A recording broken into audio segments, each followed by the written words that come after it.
Remember how recently Kamala Harris lost to a clown? The Democrats horrendously mismanaged their campaign, as they have before. And we've all been wondering, are they going to change? Well, I've got good news to people who have a negative estimation of the Democratic Party, to people who are naysayers. The good news is you don't have to change anything. Your estimations, they're correct. You're right on track. AOC lost her bid to be the ranking member of the House Oversight Committee. She did quite well. 131 to 84. Connolly won over AOC. First of all, a couple of things. How is this important?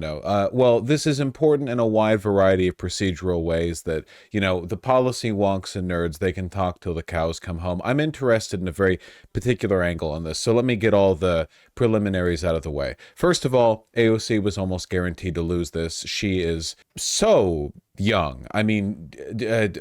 It says as a reminder right here. It's insane to be reminded. 35 years old. Good Lord. She was younger than I am now when she was first elected, right? If I'm remembering correctly. Yeah, that's crazy. And Connolly has been in the running for this for a while. So I think AOC did really well considering the deck being stacked against her in this respect. It's genuinely remarkable how much clout AOC has developed. I actually, I did my cursory Googling, the in-depth research you all know and love me for. You look up Jerry Connolly, and it's funny, a lot of the news articles are talking about AOC more than they're talking about Connolly, Like, Connolly wins vote to be top oversight Democrat. Thanks, Politico, for supporting my point. Axios, AOC defeated, kind of AOC-centric, right? Fox News, AOC loses bid to be top Democrat in powerful House Oversight Committee. New York Times, AOC loses vote to be top Democrat in Oversight Panel. New York Times doesn't even mention Connolly's name in the title. Why? Well, because no one knows or cares about Connolly. People know and care about AOC. Again, with the current, Trump cabinet being picked out to be a bunch of Fox News hosts, clout sharks, and Donald Trump himself as a reality TV host, the Democrats really need to understand the power of celebrity. They don't seem to. This is the thing, and I talked about this all in the lead up to 2024 because Biden, and no matter what the liberals try to tell you, okay, Biden absolutely signaled he was going to be a transition president, a one-term president, and his unwillingness to let go of the presidency to open up to a proper primary likely cost us the election. So everything that's going to happen the next 4 years, you got to wonder, right? Biden's team knew how badly he was stacked up against Donald Trump. Man's 150 years old. Pretty stupid. That whole time I was talking about how the Democrats are really bad at elevating their own. There are a couple standout Democrats. There are a few people near the top of the ladder who you might know the names of. But for the most part, I don't think because like with the conservatives, you can have like Riley Gaines, some loser, literally in her case, just some dumb celebrity or a person who goes viral on social media, and like that. Fox News speaking panel. You're going on Tucker Carlson show. You're going first. You get the circuit with all the independent, conservative, YouTube podcasts, whatever, Joe Rogan, Tim Pool, whatever. You do that. You're going to go up to Fox News. You're going to get that. You can become like a conservative influencer in no time. And Donald Trump's throwing, he's throwing life rafters to a ton of people for his upcoming administration. It doesn't take much, it seems. The bar for celebrity doesn't seem to be that high. But the bar is at least related to celebrity. I think Democrats do a really poor job of elevating their own. You'd think you'd want them to be like loudmouths about it. Part of this, I think, is because they don't really have media control the way Republicans do. Like 90% of independent political media is at the very least, like, if not bought out by the right, they understand there's a strong financial incentive to lean in that direction because there's a lot of money swimming around in that pool. Not so much on the left-leaning side. There's some. Look, right? There's some, but not as much. Not even close. Was Tim Pool getting paid for one shitty video a week from that Russian YouTube, that media source? It was like $250,000 a month or something insane. I don't remember what the number was. It was insane.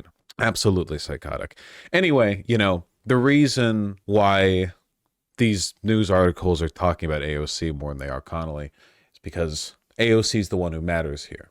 Connolly can be as smart and responsible and such as he is. I don't know much about the guy. I don't really care to. I know that he's 74 and he has cancer. So Democrats really holding true to that pattern they love.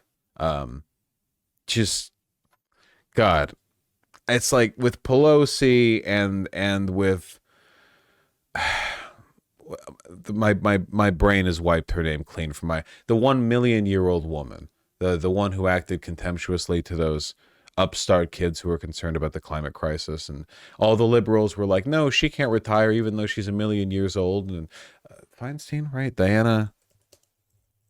This is what happens when chat's not here. Diana Feinstein. I had it. Diana Feinstein. Diana. That's the princess. This is what happens when chat's not with you. You know, it's like I was reading on Twitter earlier today. It was a made up story. You can tell when people are lying online for, clout, about some Stanford student who couldn't talk that well because he didn't have Chat GPT giving him the cues and how he should talk and think or whatever.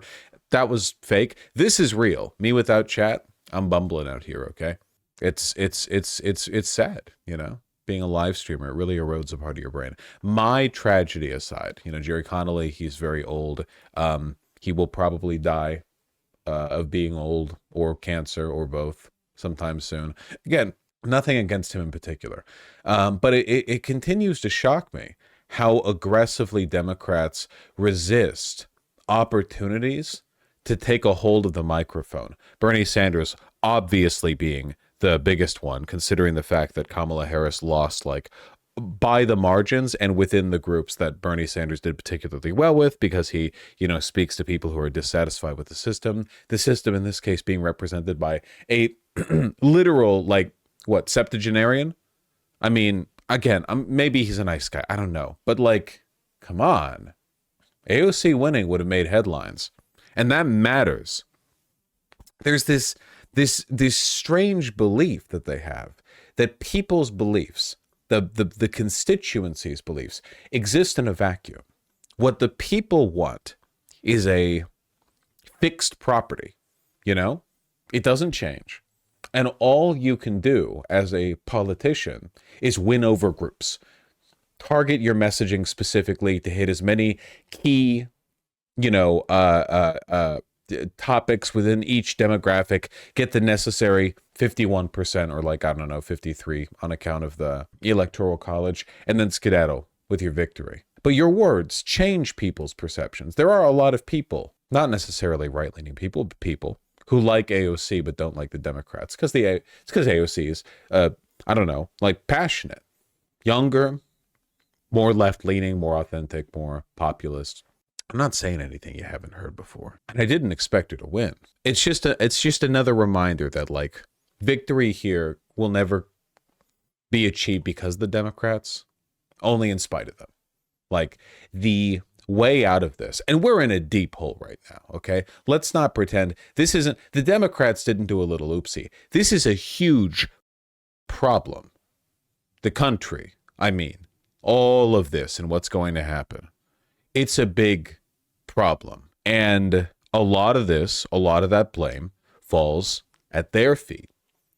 And I think that the fact that in spite of that, for the most part at least, the leadership of the Dems is remaining stalwart and unchanged. Nancy Pelosi, of course, directly opposed AOC's bid for the to be ranking member. And she's quite a power broker. Obama, the Clintons, the same people, the same voices, not a lot of change. Remember how aggressively the right, the GOP, kowtowed to Trump when it became clear he was their guy. At first, they all hated him, and he hated them too. But they all fell in line. They understood all of their little internal power struggles, their egos, were ultimately, and you can take this as a negative as well, because they're spineless, and they are spineless, but they understand power, and they fell in line, and they bent the knee.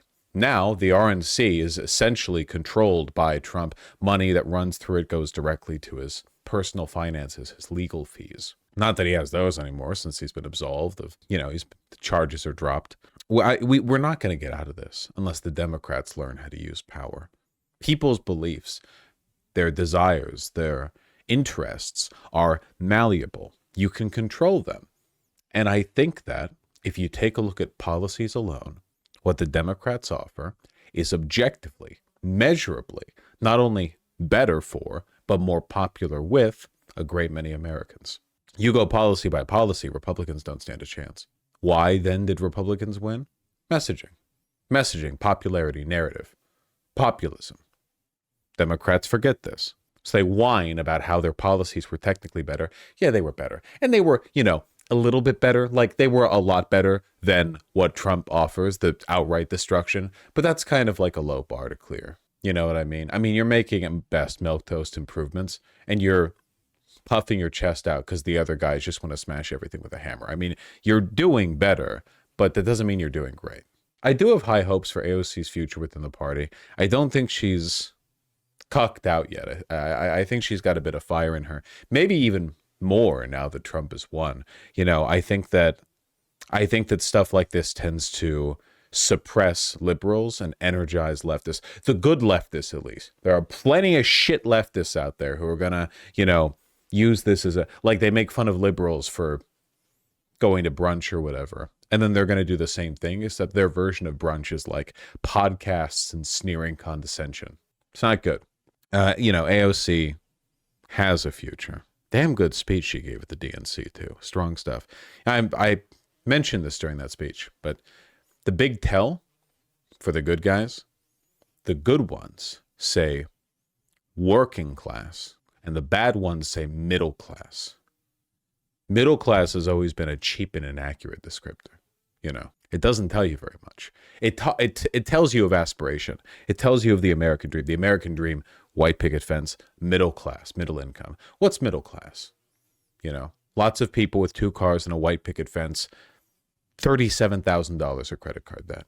What is middle class? If you work for your living, you are working class. You can subdivide, sure, but that is the difference. And in an era of increasing economic inequality, the line between the working class and the capital owners, it's bigger than ever.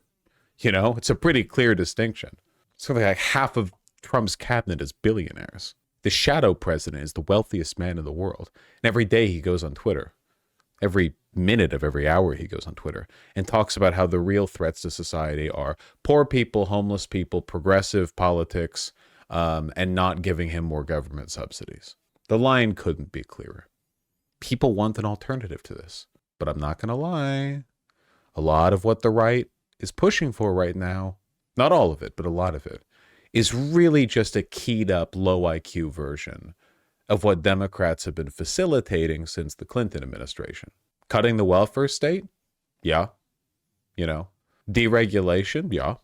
Public-private partnerships, i.e. hundreds of billions of dollars that should be going towards public projects instead being bled into private companies to piss it away with no accountability. Europe. So maybe somebody who represents like a sheer alternative rather than just a cut down version of that would be nice. The reason I haven't been streaming is because I still have a cough. You can see me trying not to cough. I'm doing very well, by the way. Hold your applause, okay? My praise comes from within. Also, I can't hear you. It's about to say because I'm not live right now, but if I was live, I still wouldn't be able to hear you. Take care.